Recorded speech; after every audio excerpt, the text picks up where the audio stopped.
जय हिंद दोस्तों इस वीडियो में आपको बताने वाला हूं Indian army JCO OR online form 2020 के बारे में कि कैसे आपको रिसेंटली जो इंडियन आर्मी के द्वारा ओपन यानी कि खुली भर्ती जारी की गई है इसके अंदर रजिस्ट्रेशन कैसे करना है और साथ ही अपना फॉर्म कैसे फिलअप करना है। तो अगर आप इनमें अप्लाई करना चाहते हो तो आप इस वीडियो को देखते रहिए। इसमें मैं आपको कंप्लीट जानकारी देने वाला हूं और ये जानकारी आप स्टेप बाय स्टेप इस वीडियो को देख करके फिल कर पाओगे और साथ ही अपना रजिस्ट्रेशन कर पाओगे। तो चलिए दोस्तों शुरू करते हैं। दोस्तों मैं आपको बता दूं कि जो रिसेंटली नोटिफिकेशन जारी किए गए हैं ओपन भर्ती के वो आप यहां पर देख सकते हो। आपके चक्री दादरी 2020 और कारगिल के लिए जारी किया गया है, अंबाला के लिए जारी किया गया है और बाकी के नोटिफिकेशन भी आप लोग यहां पर देख पा रहे हो। और इसी प्रकार से धीरे धीरे सभी स्टेट के ओपन भर्ती के नोटिफिकेशन जारी किए जा रहे हैं और आपको बताया जा रहा है कि किस डेट से लेकर के किस डेट में आप ओपन रैली को अटेंड कर पाओगे। बट अटेंड वही लोग कर पाएंगे जो लोग यहाँ से रजिस्ट्रेशन कर लेंगे। तो मैं आपको ये भी बता दूं कि अगर आप भले ही इन भर्ती के लिए इस वीडियो को ना देख रहे हो, अन्य भर्ती के लिए वीडियो को देख रहे हो तो भी आपको सेम प्रोसेस में रजिस्ट्रेशन करना होगा। तो चलिए अब जानते हैं कि कैसे आपको रजिस्ट्रेशन करना है। तो यहाँ पर दोस्तों अभी जो लिंक आप देख पा रहे हो या फिर कह लीजिए जो इंटरफेस आपके सामने आ रहा है, मैं आपको इसका लिंक वीडियो के डिस्क्रिप्शन में देने वाला हूँ। ये आपको ओपन कर लेना है और ओपन करने के बाद यहाँ पर आपको जिस भी स्टेट में आप चेक करना चाहते हो कि उस स्टेट के अंदर भर्ती आई है, ओपन रैली आई है या नहीं आई है, ये भी आप यहाँ से चेक करोगे और साथ ही अप्लाई कैसे करना है ये भी आप यहीं से चेक करोगे। तो जैसे कि यहाँ से हम अभी सिलेक्ट करने वाले हैं हरियाणा, तो हम यहाँ से सिलेक्ट कर लेते हैं हरियाणा सेलेक्ट करने के बाद यहाँ पर डिस्ट्रिक्ट आपकी हम यहाँ से अंबाला सेलेक्ट कर लेते हैं क्योंकि रिसेंटली अंबाला के अंदर खुली भर्ती आई है। और तहसील हम यहाँ से सिलेक्ट कर लेते हैं अंबाला। हाइट आपकी जो भी है वो आपको यहाँ से सिलेक्ट कर लेनी है, आपकी जितनी भी हाइट है वो आपको चूज करनी होगी।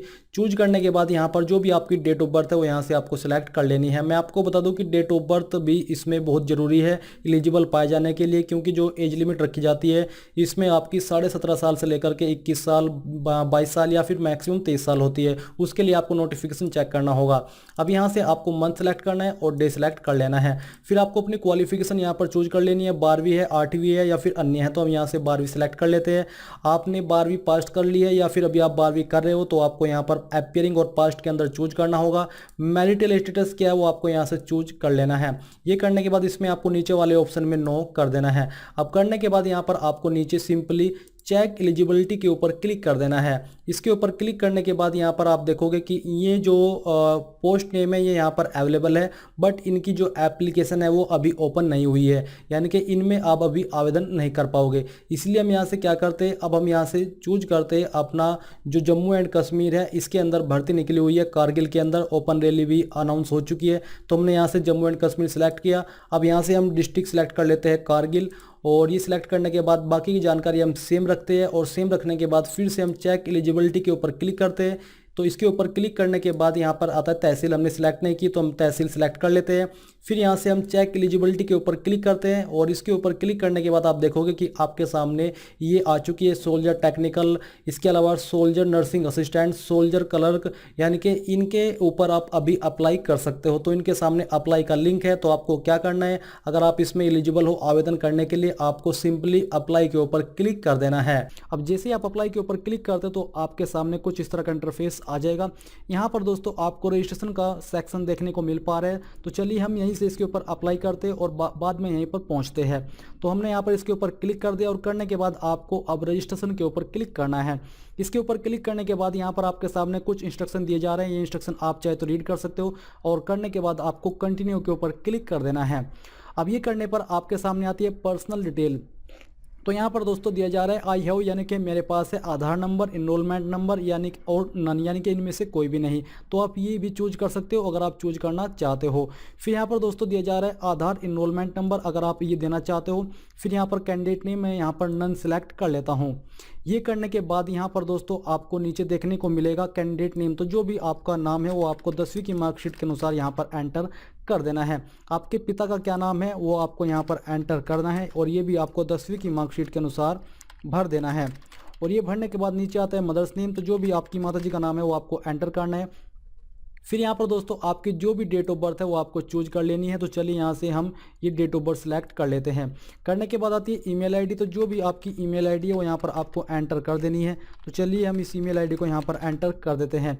फिर आता है मोबाइल नंबर। ये अब यहाँ पर आपको अपना मोबाइल नंबर देना होगा। मैं यहाँ पर एक रैंडम नंबर देने वाला हूँ जो कि मेरा पर्सनल नंबर नहीं है। तो मैं आपसे रिक्वेस्ट करूँगा कि आप इस नंबर पर कॉल मत कीजिएगा, क्योंकि मैं नहीं जानता नंबर किसका होने वाला है। अब दोस्तों ये सब जानकारी जो आपने अभी यहाँ पर भरी है वो आपको एक बार अच्छे से चेक करनी है, क्योंकि आप इन जानकारी को बाद में एडिट नहीं कर पाओगे। तो जब आप बिल्कुल श्योर हो जाए कि सभी जानकारी सही है तो आपको यहाँ पर सबमिट के ऊपर क्लिक कर देना है। अब जैसे आप सबमिट के ऊपर क्लिक करते हो तो यहाँ पर आता है ओटीपी वेरिफिकेशन, यानी कि जो भी ईमेल आईडी आपने यहाँ पर भरी है उस ईमेल आईडी के ऊपर एक कोड जाएगा। वो कोड आपको यहाँ पर भरना होगा, जिसको आप वन टाइम पासवर्ड यानी कि ओटीपी बोलते हो। और वो ओटीपी भरने के बाद नीचे जो सिक्योरिटी कोड कैप्चा दिया है वो यहाँ पर आपको भरना है और फिर आपको सबमिट के ऊपर क्लिक कर देना है। अब सबमिट के ऊपर क्लिक करने के बाद आपके सामने कुछ इस तरह का इंटरफेस आ जाएगा, जहां पर आपको अपनी कुछ और जानकारी भरनी होगी। तो आपको यहाँ पर नीचे आना है और आप यहाँ पर देखोगे जेंडर, यानी कि आपका जेंडर क्या है। तो यहाँ से आपको मेल सिलेक्ट कर लेना है, क्योंकि जैसे कि मैंने आपको वीडियो की शुरुआत में बताया कि इस पोस्ट पर सिर्फ मेल कैंडिडेट अप्लाई कर पाएंगे। मैरिटल स्टेटस आपका क्या है, तो यहाँ से आपको अनमैरिड सिलेक्ट कर लेना है। अभी सिलेक्ट करने के बाद दोस्तों आपको नीचे आना है और यहाँ पर आप एजुकेशन डिटेल देखोगे। तो मैट्रिकुलेशन यानी कि 10वीं, तो आपने 10वीं किस बोर्ड से की है तो आपको यहाँ पर वो चूज करना है। अगर आपने स्टेट बोर्ड से किया तो आप यहाँ से स्टेट बोर्ड सिलेक्ट कर सकते हो। उसके बाद वो स्टेट बोर्ड कौन सी स्टेट का है वो आपको यहाँ पर सिलेक्ट करना है। तो चलिए मैं यहाँ से उत्तर प्रदेश सिलेक्ट कर लेता हूँ। इसके बाद है मैट्रिकुलेशन 10th सर्टिफिकेट नंबर, यानी कि जो आपकी 10वीं की मार्कशीट है उसका जो सर्टिफिकेट नंबर है वो यहाँ पर आपको भरना होगा। एलिजिबल क्वालिफिकेशन आपके पास क्या है, यानी कि आप कौन सी क्वालिफिकेशन से इसमें अप्लाई करना चाहते हो। तो यहाँ पर आपकी जो भी क्वालिफिकेशन है वो आपको सिलेक्ट कर लेना है। जैसे कि आप सब लोग जानते हो कि इस पोस्ट पर अप्लाई करने के लिए आपसे ग्रेजुएशन की योग्यता मांगी है, जो कि इंजीनियरिंग के अंदर होनी चाहिए। तो चलिए मैं यहाँ पर ये सिलेक्ट कर लेता हूँ। अभी सिलेक्ट करने के बाद आप यहाँ पर देखोगे अपियरिंग या फिर पास्ट, यानी कि जो आपने क्वालिफिकेशन चूज की है अभी भी आप उसमें हो, यानी कि आप उसको कर रहे हो या फिर आप उसे पास्ट कर चुके हो। तो यहाँ से मैं पास्ट के ऊपर क्लिक कर देता हूँ। अब ये करने के बाद आप यहाँ पर देखोगे, अब दोस्तों यहाँ पर आप देखोगे डेट ऑफ इनरोलमेंट, यानी कि पंजीकृत होने की तिथि। तो दोस्तों ये डेट सिर्फ उन लोगों को भरनी है जो लोग पहले से आर्मी, नेवी या फिर एयरफोर्स के अंदर काम करते हैं। उन लोगों को जिस डेट में उन्होंने आर्मी या फिर नेवी या फिर एयरफोर्स ज्वाइन की थी वो डेट यहाँ पर आपको भरनी होगी। अगर आप फ्रेशर हो तो आपको ये खाली छोड़ देनी है। इसके बाद दोस्तों आपको ऊपर आना है और यहाँ पर आपको आई हैव, यानी कि मेरे पास क्या है। तो अगर आप यहाँ पर आधार नंबर अभी भी देना चाहते हो तो आप दे सकते हो, नहीं तो आपको नन के ऊपर ही रहने देना है। इसके बाद दोस्तों यहाँ पर आपको राइट क्लिक करना है और राइट क्लिक करने के बाद यहाँ पर आपको नीचे आना है और आप यहाँ पर देखोगे सिक्योरिटी क्वेश्चन, यानी कि जब आप पासवर्ड भूल जाए तो उस वक्त आप इसी क्वेश्चन के माध्यम से दोबारा लॉगिन कर पाओगे। तो यहाँ पर आता है कोई भी क्वेश्चन यहाँ पर आप चूज कर लीजिए और चूज करने के बाद यहाँ पर आप उसका आंसर दे दीजिए। यही आंसर आपको तब देना होगा जब आप अपना पासवर्ड रिसेट करोगे।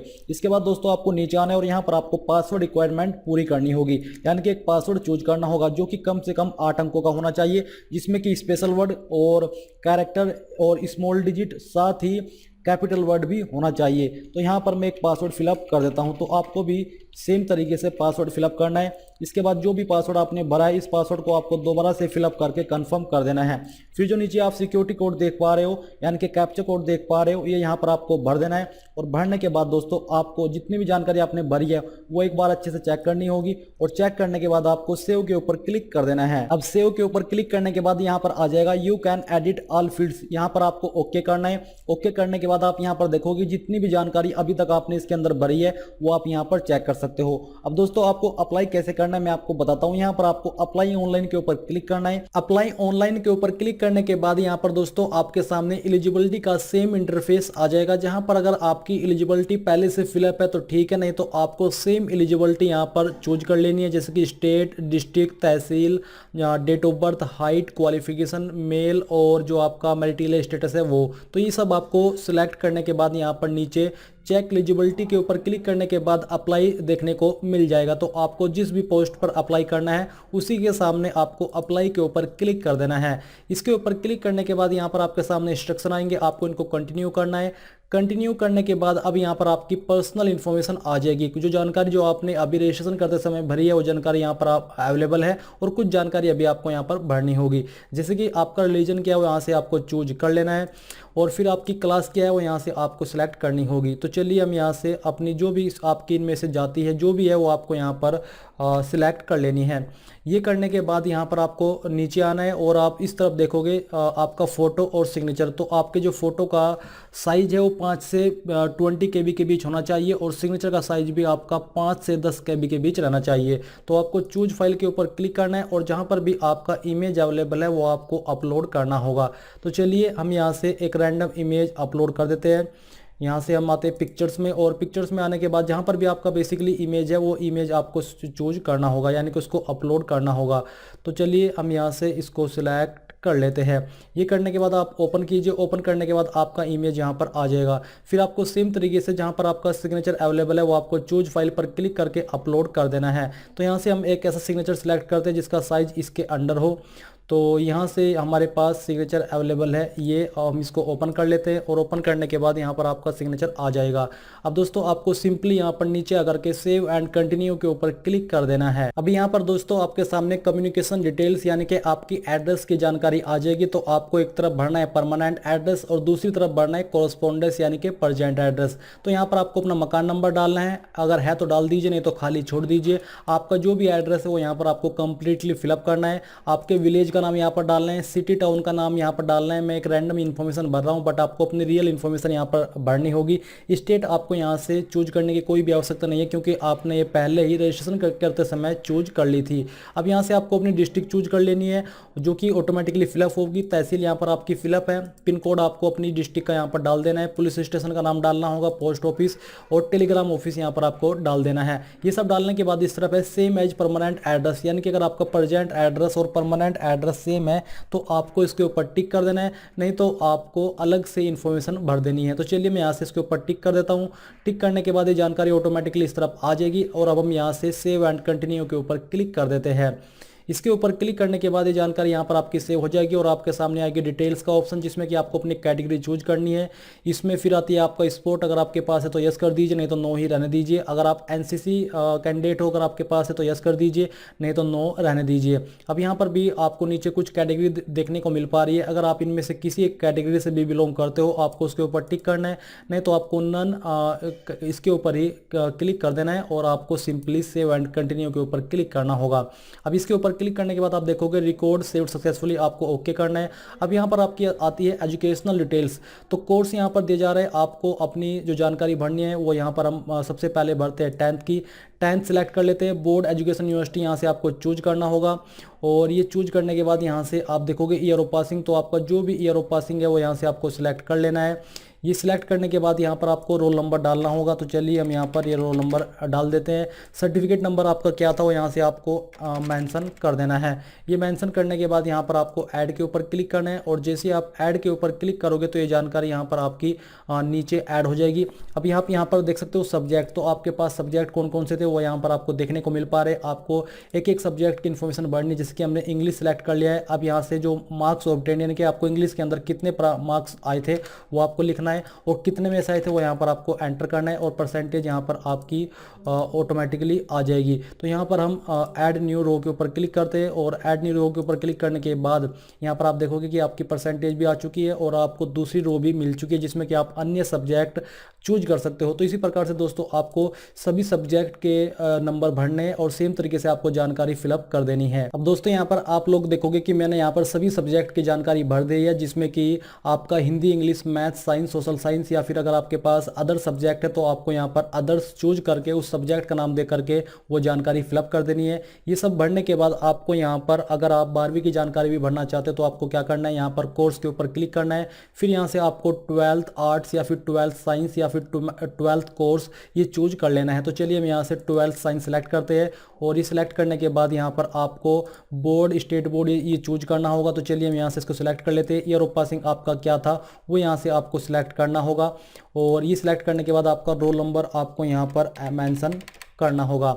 सर्टिफिकेट नंबर भी यहाँ पर आपको एंटर कर देना है, और फिर आपको सिंपली नीचे यहाँ पर ऐड के ऊपर क्लिक करना है, और जैसे ही आप ऐड के ऊपर क्लिक करोगे तो ये जानकारी भी आपकी यहाँ पर नीचे ऐड हो जाएगी और आपको इसकी जानकारी भी सेम तरीके से यहाँ पर भरनी होगी। तो ये सब जानकारी भरने के बाद आप देखोगे रिकॉर्ड सेव्ड सक्सेसफुली। अब यहाँ पर आपकी नीचे 12th की जानकारी भी आ चुकी है और ये जानकारी भी आपको सेम तरीके से सब्जेक्ट वाइज यहाँ पर भरनी है जैसे कि आपने 10th की जानकारी भरी है। और ये सब जानकारी भरने के बाद आपको कंटिन्यू के ऊपर क्लिक कर देना है। कंटिन्यू के ऊपर क्लिक करने के बाद आप यहाँ पर देखोगे योर करंट एप्लीकेशन, जिसमें कि आपकी यहाँ पर सोल्जर टेक्निकल या फिर जो भी आपने पोस्ट सेलेक्ट की होगी वो आपको देखने को मिल पा रही है। तो आपको क्या करना है, इसके सामने जो कंटिन्यू का लिंक है वो आपको इसके ऊपर क्लिक कर देना है। इसके ऊपर क्लिक करने के बाद यहाँ पर देखोगे समरी ऑफ योर इन्फॉर्मेशन, यानी कि आपके एप्लीकेशन फॉर्म का ये प्रीव्यू है जहां पर आप प्रत्येक जानकारी चेक कर सकते हो। अगर आपको लगता है कि कहीं पर कोई जानकारी गलत है तो आप इसको अभी भी एडिट कर सकते हो। बट अगर आप पूरी तरीके से श्योर हो कि सभी जानकारी सही है तो आपको चेक करने के बाद नीचे आकर के यहाँ पर सबमिट के ऊपर क्लिक कर देना है और यहाँ से आपको ओके कर देना है। ये करने के बाद आप देखोगे एप्लीकेशन सबमिटेड सक्सेसफुली। अब यहाँ से आपको ओके करना है और आपका ये फॉर्म कंप्लीटली फिलअप हो चुका है। और अगर आप यहाँ से इसकी हिस्ट्री चेक करना चाहते हो तो आपको हिस्ट्री ऑफ एप्लीकेशन के ऊपर क्लिक करके यहाँ पर जानकारी चेक कर सकते हो। आप यहाँ से व्यू के ऊपर क्लिक करके इसको व्यू भी कर सकते हो। तो दोस्तों इस प्रकार से आप Indian army JCO OR online form 2020 को भर पाओगे, जो कि आपका भरा जा रहा है ऑल इंडिया ओपन भर्ती, यानी कि जो ओपन रैली होती है इंडियन आर्मी के द्वारा हर साल उनका। तो इसमें जरूरी नहीं है कि आपने जम्मू एंड कश्मीर का प्रोसेस देखा तो आप जम्मू एंड कश्मीर से ही अप्लाई करें। आप किसी भी स्टेट से अगर वहां पर भर्ती अवेलेबल है अप्लाई कर सकते हो। सेम प्रोसेस में आपको कोई भी प्रॉब्लम फॉर्म भरने में नहीं आएगी। अगर आती भी है तो आप मुझे कमेंट करके पूछ सकते हो। तो दोस्तों बस इस वीडियो के लास्ट में आपसे कहना चाहूंगा कि प्लीज आप इस वीडियो को लाइक शेयर और साथ ही साथ ज्ञानदेह होस्ट यूट्यूब चैनल को सब्सक्राइब कर ले और सब्सक्राइब करने के बाद बेल के आइकन को दबा दे ताकि आपको आगे आने वाली वीडियोस के नोटिफिकेशन सबसे पहले मिल पाए। जय हिंद दोस्तों।